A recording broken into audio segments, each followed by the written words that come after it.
Hi everyone, this is DannySoSpicy. This is episode 1 of the Spicy Secrets podcast. Today we're going to be talking to you a little bit about how did I get here and what really brought me to becoming a full-time streamer. We're starting over. Oh my god. All right. Hi everyone. Take number 3032. Welcome everyone. This is DannySoSpicy bringing to you live the first episode of Spicy Secrets podcast. This is a live recording. We're live recording on Twitch right now. Every one of our podcasts will be live recorded, but the main purpose is chat's there for if we need some questions or anything like that on our solo cast. We have those answers. I have over 8 years of experience as a manager, working for a lot of different companies, things like McDonald's, Starbucks, Walmart. About 6 months ago, I actually decided, screw this. I don't want to do any of this anymore. And I went full-time streaming. Just to simplify it, I was just unsatisfied with working. I was unsatisfied with who I was working for. I was unsatisfied with the work that I was doing and just how it felt being at work. A little bit about the job that I most recently worked at. We're going to call them Wally World. And if I accidentally call them by their name, we will bleep it out because we know those people are going to come after me for a defamation. So whatever. So Wally World. Okay. So I was hired externally at Wally World. The big W, you might say. Hired on as a front-end manager. So I was in charge of customer service, dealing with any complaints, returns, everything to do with the customer interaction. A little bit about the big W's hierarchy. How it kind of works is in a store, you have your top dog, which would be your store manager. Underneath that would be assistant managers.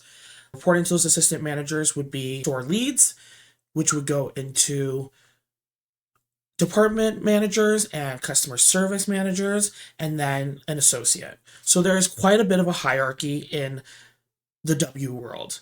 When I started that hierarchy, I just skipped all those notches. I didn't start at the bottom. I skipped all those notches and I was hired on as an assistant manager. Being hired on as assistant manager had its ups and its downs. It was really great and really cool, but there were a lot of things that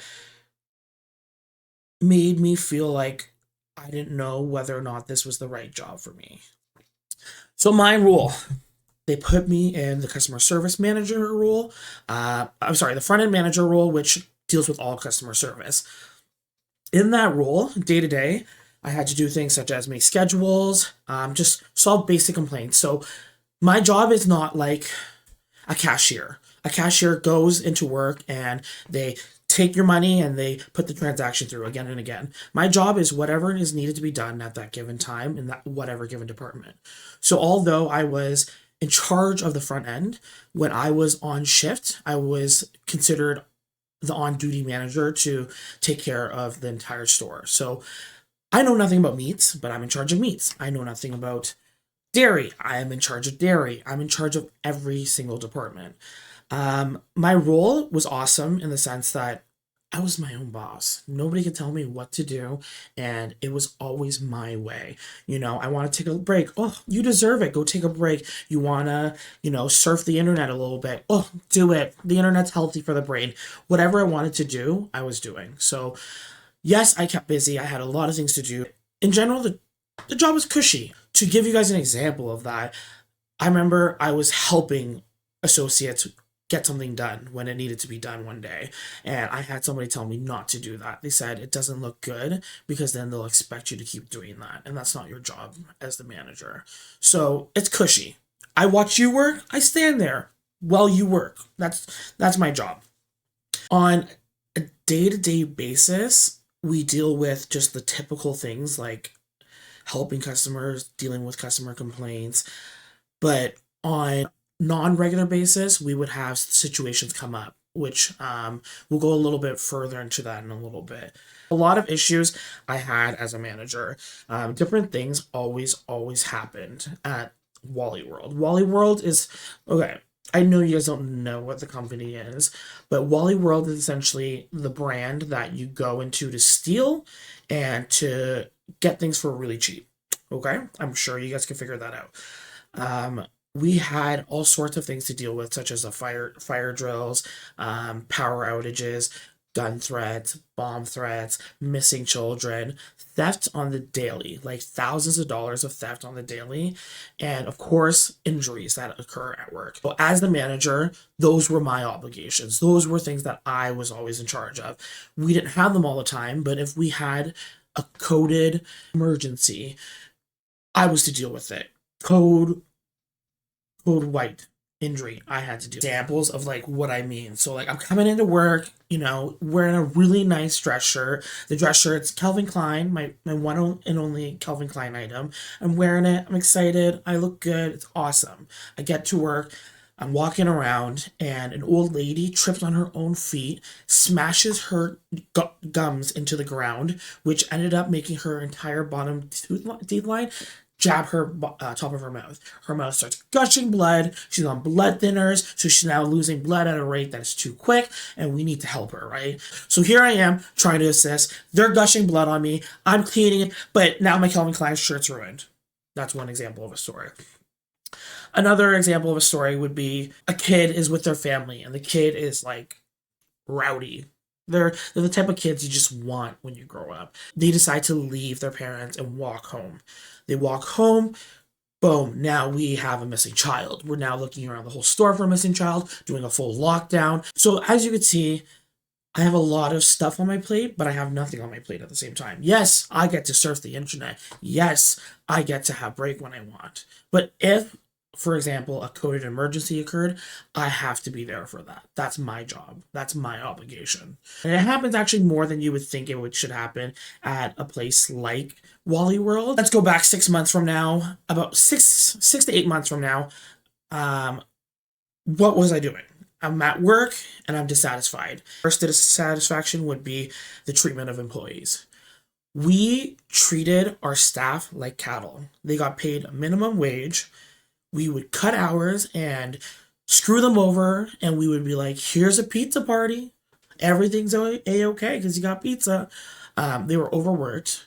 They were understaffed. We always expected them to do the completion of a job that we knew they weren't able to complete. I told you guys, when I try to help my staff, I was told that that's their job.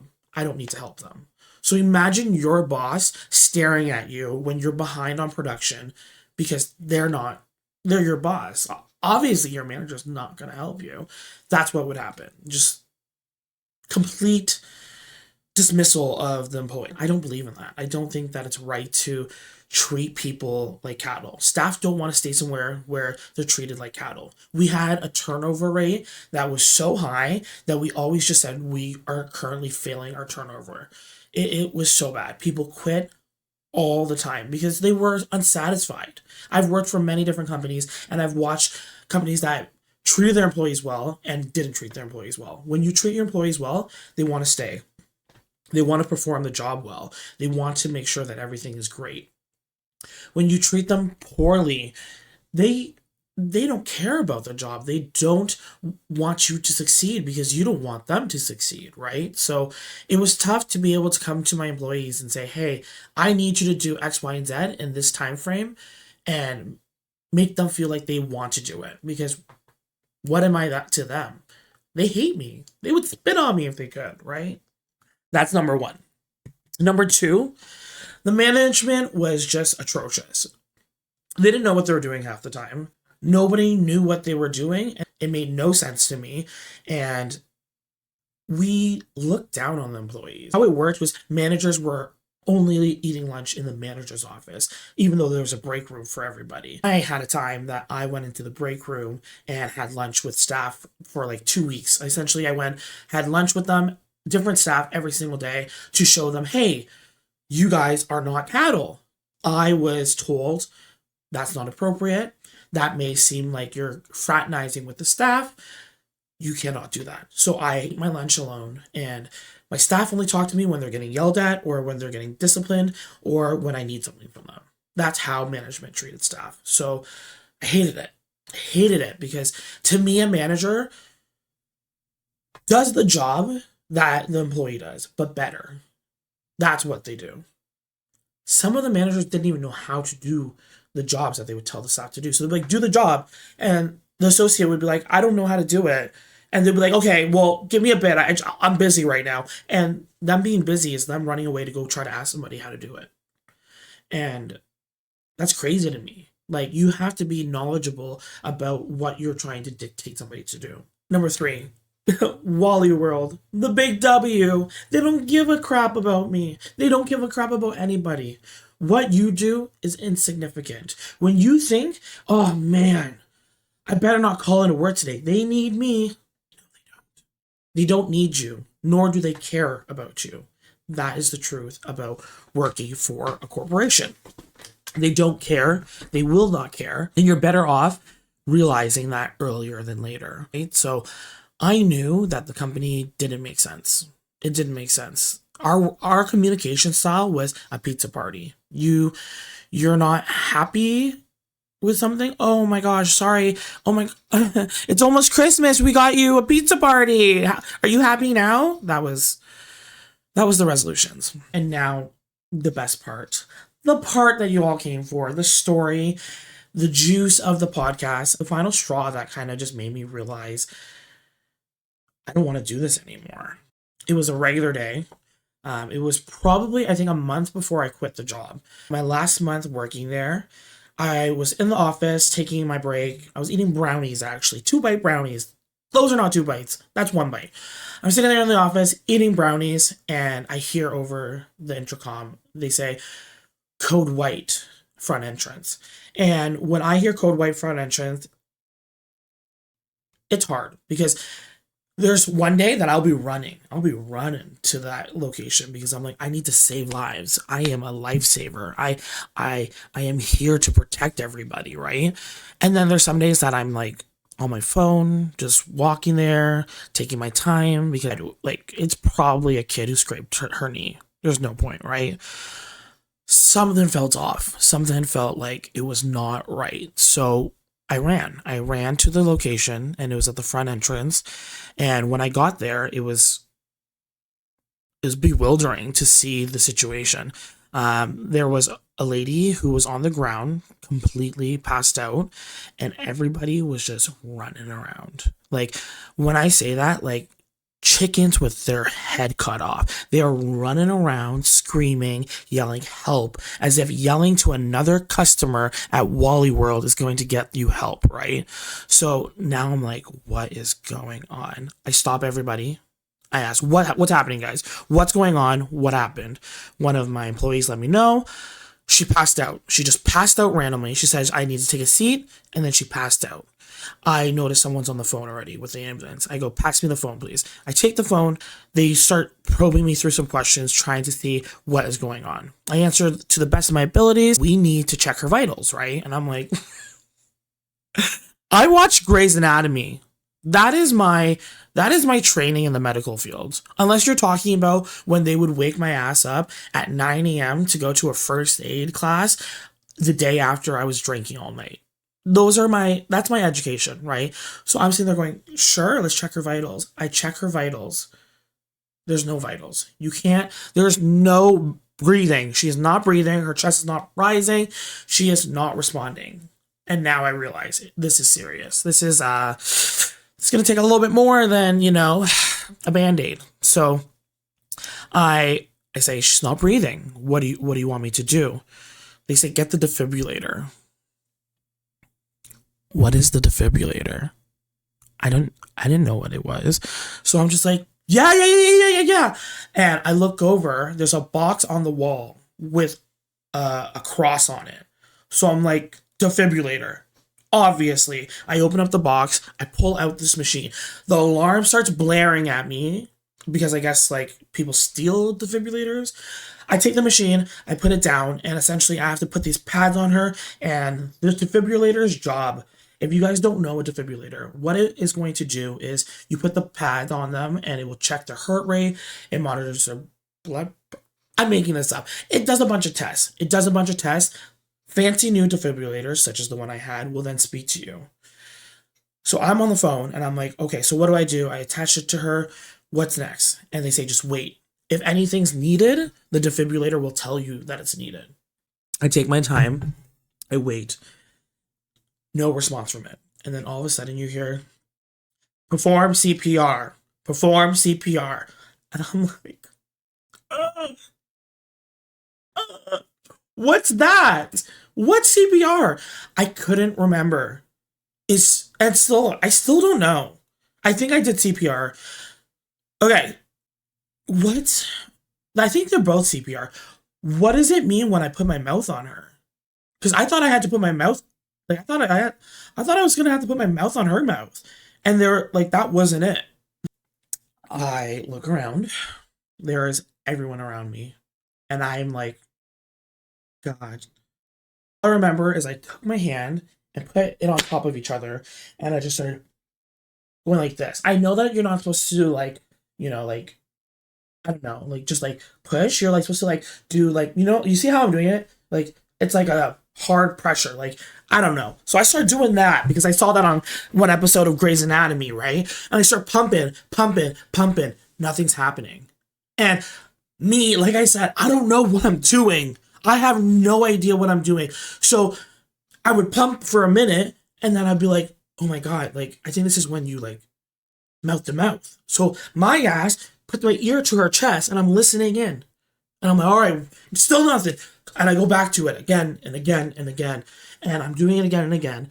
And I'm not realizing that this is the worst situation that I could be put in.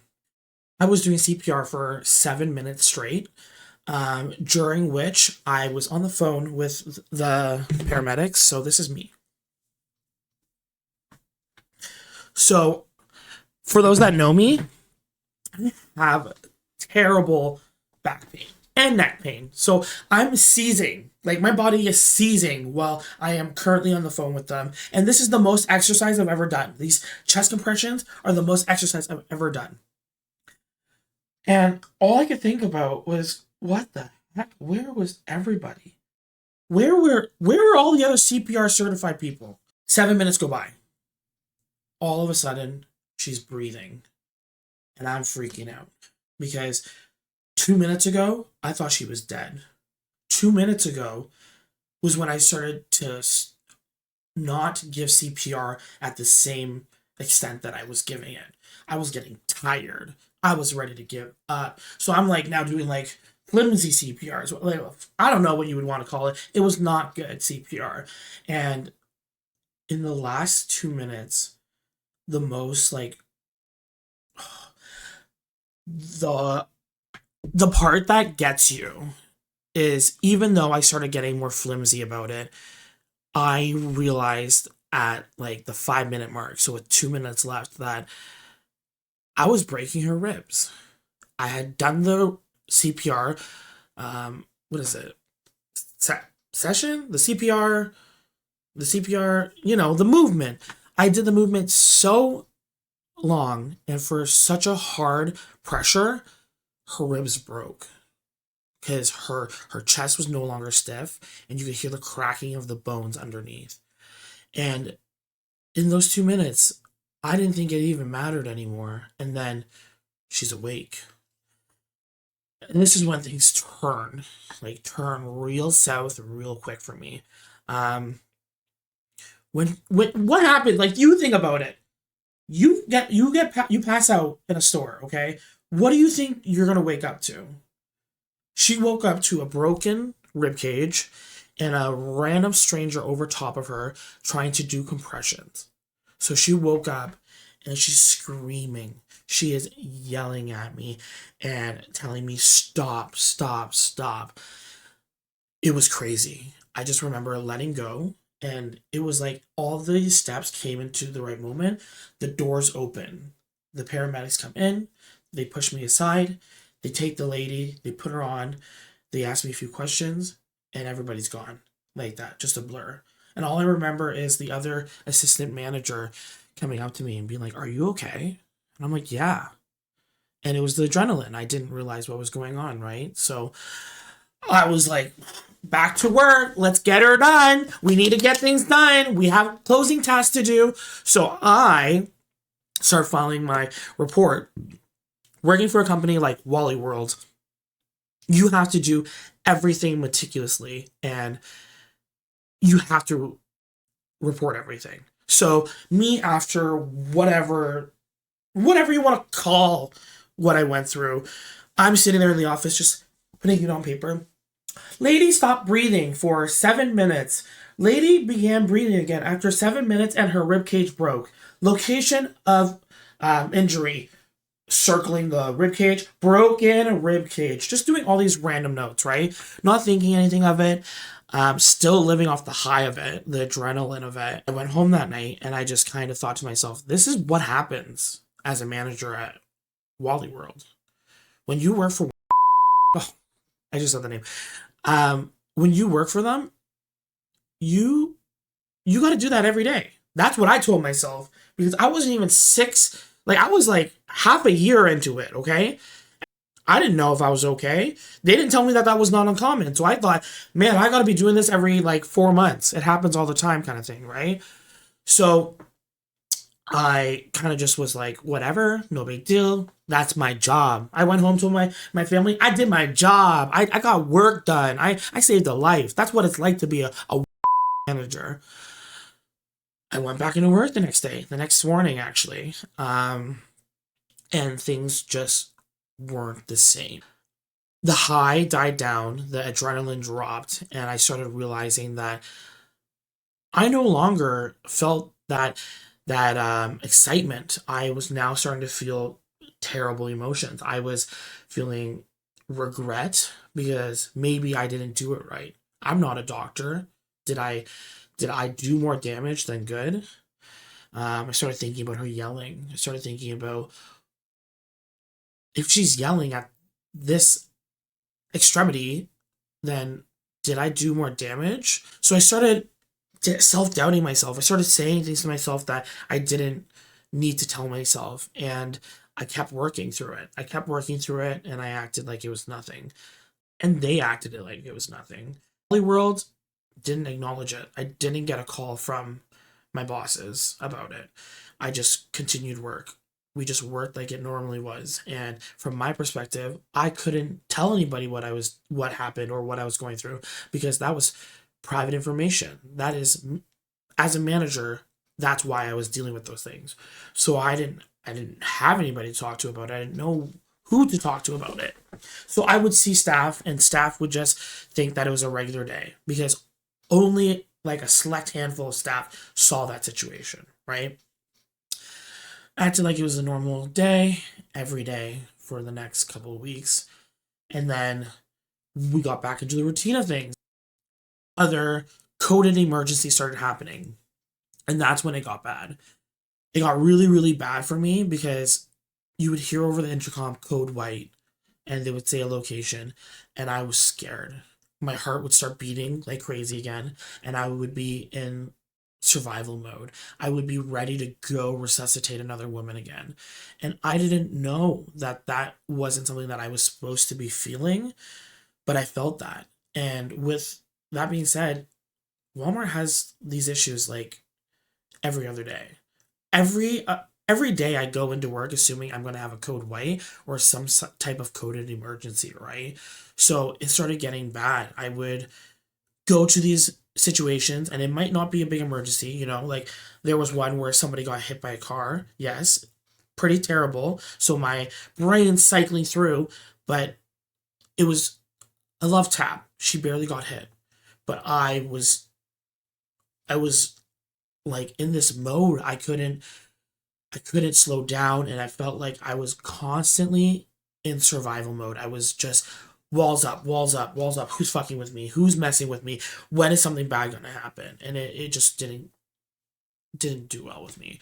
And then finally we had one day, somebody was trying. I don't know if you guys know those like hoverboards or whatever.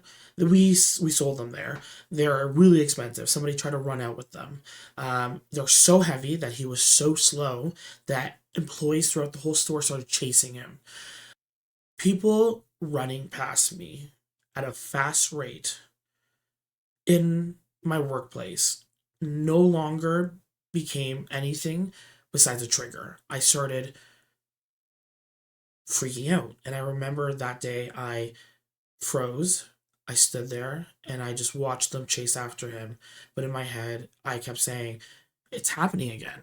We're about to have another person die in our store. And I ran to the manager's office. I curled up in a ball and I just sat there crying for God knows how long. My senior assistant manager came to me. She asked me what was going on, and I said I needed to go. I said I needed to leave work and I needed to deal with some stuff. I left work. I ended up requesting a leave of absence. That leave of absence was because my psychiatrist decided that the trauma that I was experiencing was too much. I needed to deal with that trauma before I could be put into that workplace again. So I left work and I started seeing my psychiatrist. And the final straw just got worse and worse. I remember getting text messages on my personal phone when I had a work phone from my boss asking me about when I'm returning, when I'm coming back. And it was awful because I didn't know when I was coming back. I still to this day, I can't be in a room where it's too loud or too intense. I am constantly in fear. Actually, last week I had gone to Costco and a lady had got hit by a car. Got hit by a car. And I had to jump in and I had to deal with it. And I remember leaving and sitting in my car and crying because I'm fucked in the head now from this. This fucked me in the head. And came back to work and I stayed for about 2 more weeks and then I left. I just quit. It wasn't anything besides everything. It was everything. Everything about made me want to not be there anymore. So I quit. Without notice, I walked into my manager's office and said, I'm done after today. She was pissed. And now, like, I look back at these things, right? And I kind of really get a different perspective. I now know that what I did was the best situation for her. I did what I needed to do to ensure she stayed alive. And still dealing with it. I still try to cope with it. The other day, I made a TikTok about my trauma, and to me, it was nice to see all these people impacted. So if you guys are someone that came from my TikTok here to watch this podcast to hear what happened, it's gonna bleep out again, guys, but fuck, guys. I came back to work and I didn't want to be there ever again.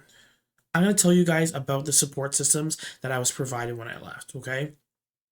Immediately after providing CPR for that lady, the services that were rendered by the mall, which was the security, came to me and offered me free counseling and therapy for what I went through.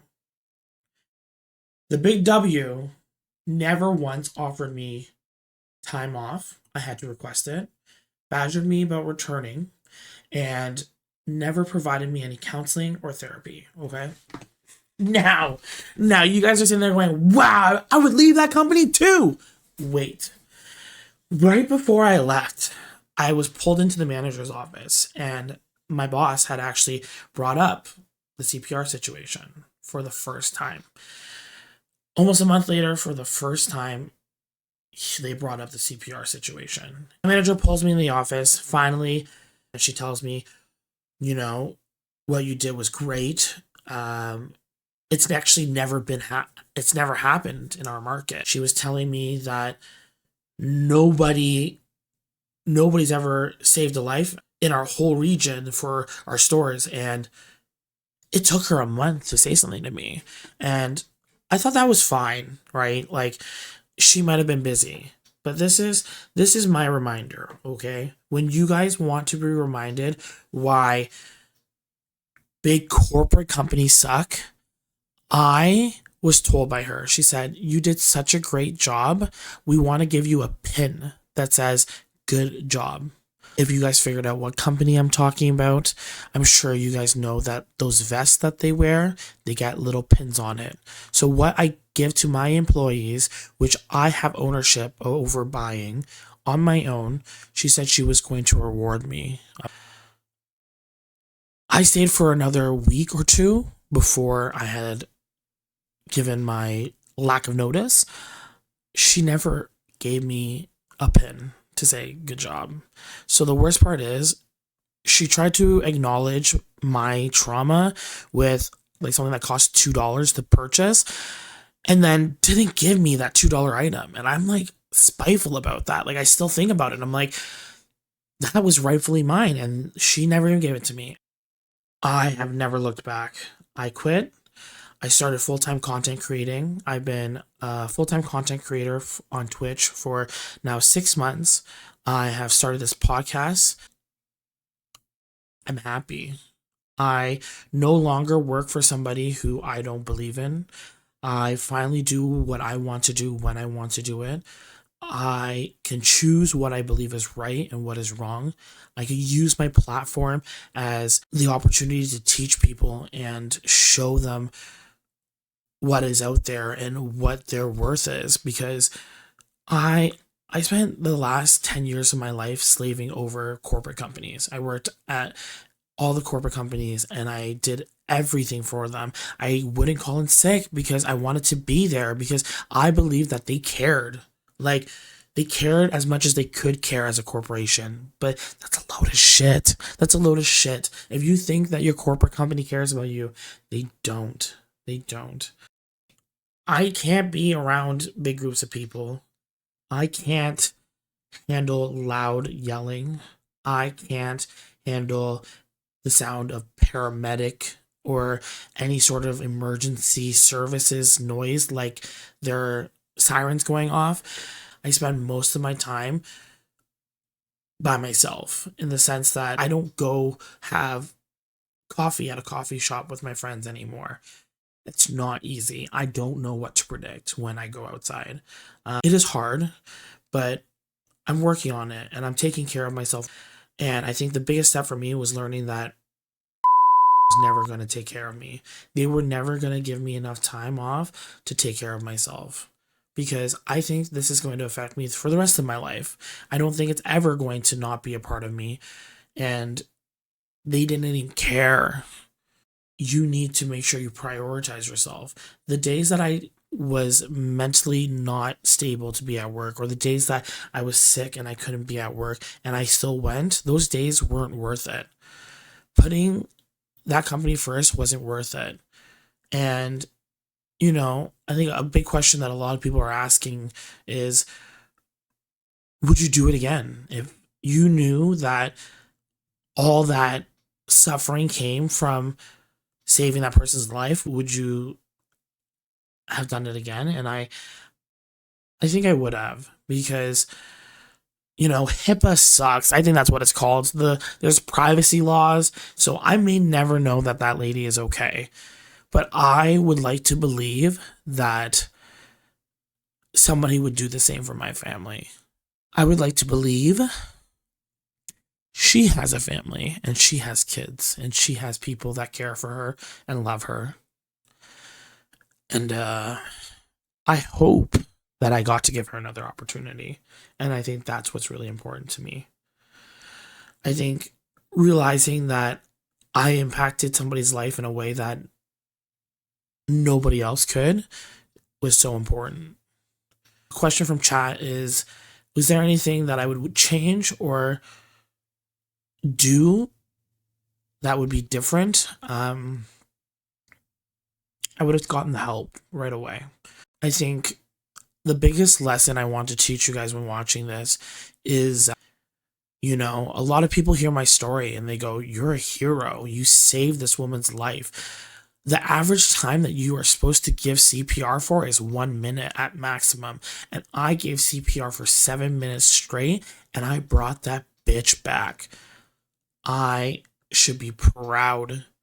And I spent so much of that time hating myself and thinking that I did the wrong thing because I'm not a medical professional. I don't have the training to know what is the right call, but I did the best that I could in that situation with what I knew. And you know, I would have taken that help. I would have realized that heroes also need a hand.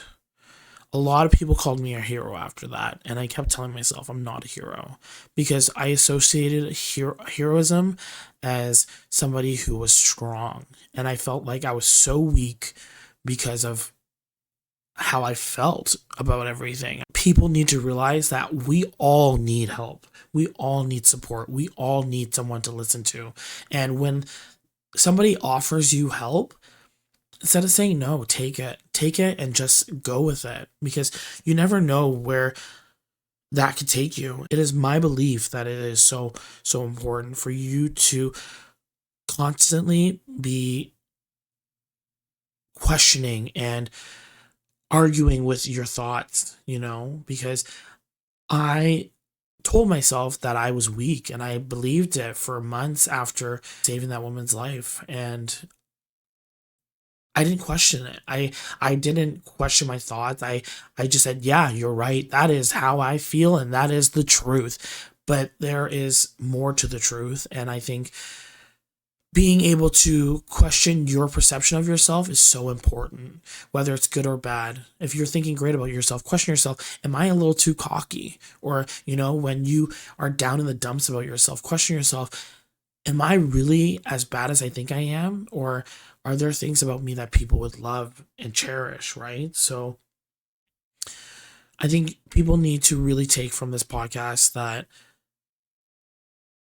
life is so short and so long at the same time.